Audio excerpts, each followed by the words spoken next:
আদায় করি সকলে বলেন আলহামদুলিল্লাহ। সম্মানিত হাজিরিন, আমি কোরআন কারীম থেকে একটি আয়াত তেলাওয়াত করেছি। ওই আয়াতের উপর যেন দুই চারটি কথা বলতে পারি এবং আপনারা যেন ধৈর্য সহকারে শোনার মতো তৌফিক দান করে সকলে আমিন। আমি কোরআন কারীম থেকে একটি আয়াত তেলাওয়াত করেছি, কুল বিফাদলিল্লাহি ওয়া বিরহমাতিহি ফাবিযালিকা ফালইফরাহু।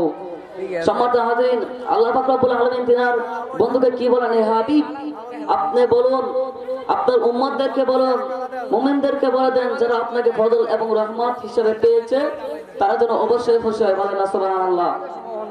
সম্মানিত হাজিরিন, এই আয়াতে আল্লাহ পাক রব্বুল আলামিন দুইটি জিনিস ইঙ্গিত করে দেন, তার মধ্যে একটি হচ্ছে ফজল আর একটি হচ্ছে রহমত। তো ফজল ইমাম জাওজি রাদিয়াল্লাহু তাআলা তিনি তিনার তাফসীরে কিতাবের মধ্যে বলেন, ইন্না ফাদলুল্লাহিল ইলমু ওয়া রাহমাতুল মুহাম্মদ সাল্লাল্লাহু আলাইহি ওয়াসাল্লাম, বলেন সুবহানাল্লাহ। ইমাম জাওজি রাদিয়াল্লাহু তাআলা বলেন ফজলদার হচ্ছে ইলম বা জ্ঞান। আল্লাহ পাক রব্বুল আলামিন যেভাবে বলেন আর রহমান আল্লামাল কুরআন, যেভাবে হাবিব আপনাকে আমি সমস্ত কুরআনের জ্ঞান দান করে দিয়েছি, বলেন সুবহানাল্লাহ।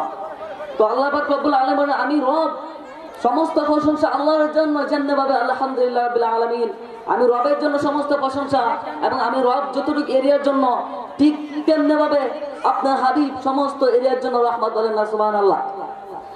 ইমাম জালালউদ্দিন সাইয়্যিদি রাদিয়াল্লাহু তাআলা আনহু তিনার তাফসীর কিতাবের মধ্যে বলেন আন ইবনে আব্বাস রাদিয়াল্লাহু তাআলা আনহুমা ওয়া লাকি লাইলাতি ফাদলুল্লাহিল ইলমু ওয়া রাহমাতান সাল্লাল্লাহু আলাইহি ওয়াসাল্লাম ওয়া আল্লাহু তাআলা ওয়া মা আরসালনাকা ইল্লা রাহমাতাল আলামিন, বলেন সুবহানাল্লাহ। তো রহমাতের আল্লাহ পাক রব্বুল আলামিন কি বলেন, ইমাম জালালউদ্দিন সাইয়্যিদি রাদিয়াল্লাহু তাআলা আনহু তিনার তাফসীর কিতাবের মধ্যে বলেন রহমত দ্বারা হচ্ছে আতা মাওলা তাজিদানে মদিনা হুজুর পাক সাল্লাল্লাহু আলাইহি ওয়াসাল্লাম, বলেন সুবহানাল্লাহ।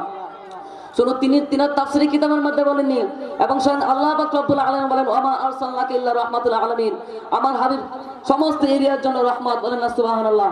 আল্লাহ পাক রব্বুল আলামিন অন্য আয়াতে বলেন রব্বানা আনজিল আলাইনা মাইদাতাম মিনাস সামাই তাকুনু লানা ঈদাল লিআউয়ালিনা ওয়া আখিরিনা ওয়া আয়াতাম মিন।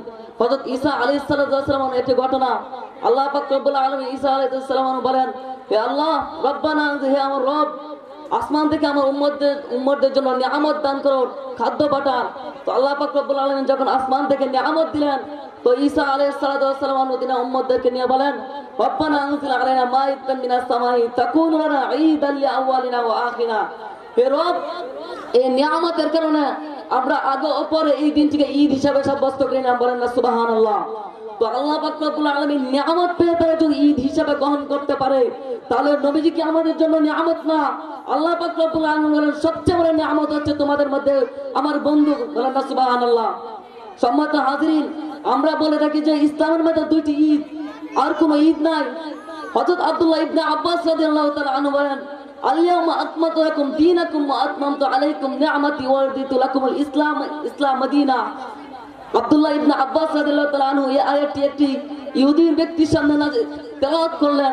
তখন এই ইহুদি ব্যক্তি বলেন আব্দুল্লাহ ইবনে আব্বাস, যদি আমাদের উপর যদি আয়াতটি নাজিল হতো তাহলে আমরা আগের দিনে এই যেই দিনে আয়াতটি নাজিল হয়েছে এই আয়াতটি আমরা ঈদ হিসাবে গ্রহণ করে দিতাম, বলেন সুবহানাল্লাহ।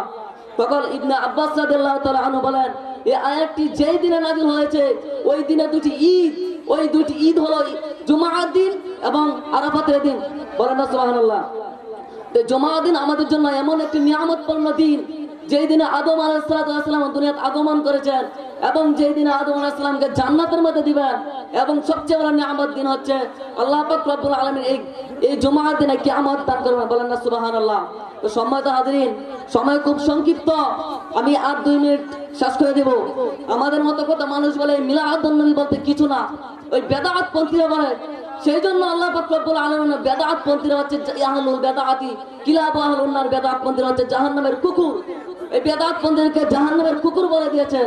সেই জন্য কুকুরদের সাথে কি আমাদের সম্পর্ক থাকা উচিত হবে? সেই জন্য আল্লাহ পাক রব্বুল আলামিন বলেন তাদের থেকে দূরে থাকো এবং তাদেরকে দূরে রাখো, কারণ আখিরের জামানায় এমন হাদিস নিয়ে আসবে যা তোমরা তো শুনে না থাকো এবং তোমাদের বাপ দাদারাও শুনে নেই, এমন হাদিস নিয়ে আসবে। সেই জন্য আল্লাহ পাক রব্বুল আলামিনের কাছে একটাই অনুরোধ থাকবে, আল্লাহ পাক রব্বুল আলামিন যেন তাদের থেকে দূরে রাখে এবং তাদেরকে দূরে রাখার তৌফিক দান করে।